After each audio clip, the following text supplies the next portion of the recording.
How to prepare your home for a pandemic. For most preppers, disaster preparedness is often modeled after those big threats that we can see coming. Big physical threats like hurricanes, power outages, or something like an economic collapse. These threats stand out and they are scary because of their size and power. It's easy to understand the importance of preparing for these things. Unfortunately, few consider events like flu pandemics. The one in 1918 killed nearly 50 million worldwide, or more recently the bird and swine flu, or even Ebola. What makes the threat of a pandemic unique is that we cannot see it coming. It can be on the plane right next to us, and we would not know it. Until an outbreak begins, it's hard to understand how a pandemic is traveling or the true diagnosis. What happens with a pandemic during a collapse? While many may look at these recent examples of pandemics or outbreaks as something that was just a blip on their radar, unfortunately, it can get much worse. What happens when a disease shows up that we cannot control?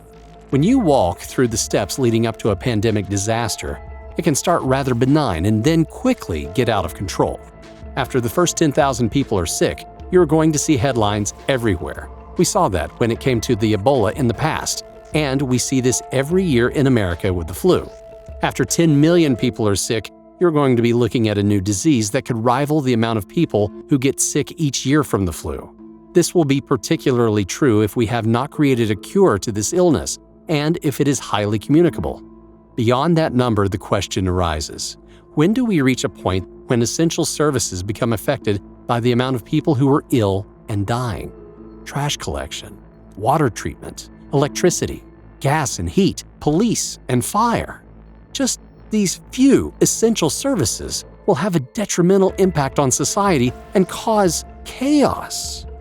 Before long, we will be facing not only the sickness, but also the desperate people who are looking for food, clean water, medicine for their kids, and any other number of items that might be necessary for a person to sustain themselves and their families. Make sure you have covered the basics first. As a prepper, you already have a good supply of emergency food and emergency water. Be sure to be ready to bug in if things start to get bad, and make sure you take the following steps right before you bug in.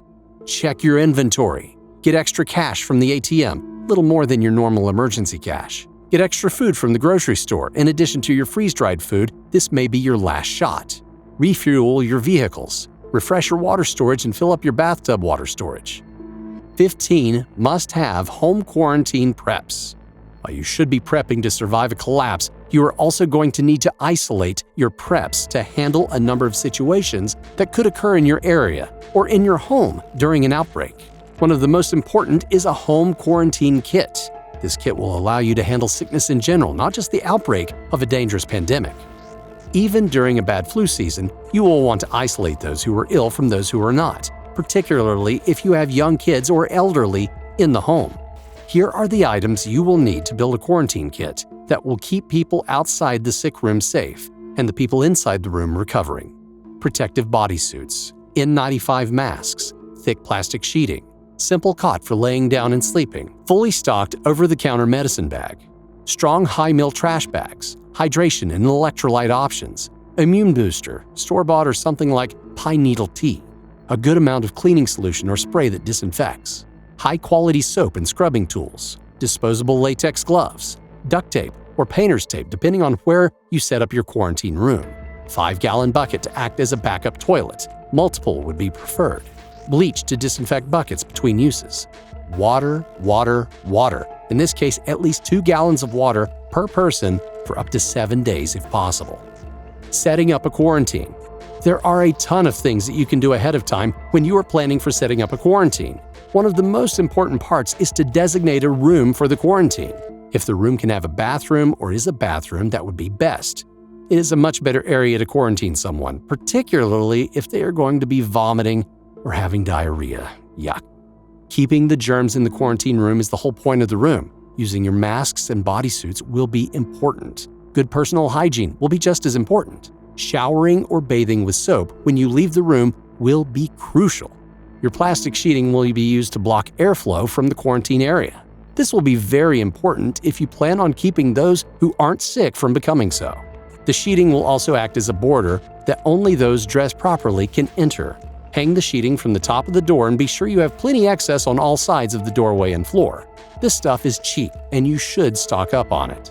Your strong storage bags are also going to be very important for dealing with waste. If the water system is compromised and the toilets are backing up, dealing with infected bodily fluids is going to take some serious effort. It will also take lots of powerful trash bags. These have to stand up. It's no fun to consider the possibility of a global pandemic, but it is necessary. In the early days of a serious outbreak, there may be lots of help, and you might even be able to find a doctor. If so, you will be lucky. What you need is to be able to survive without a doctor. You need to have the items in this quarantine kit, as they will help you deal with the disease or illness. Remember, the purpose is to isolate the person who is sick and treat them to the best of your ability.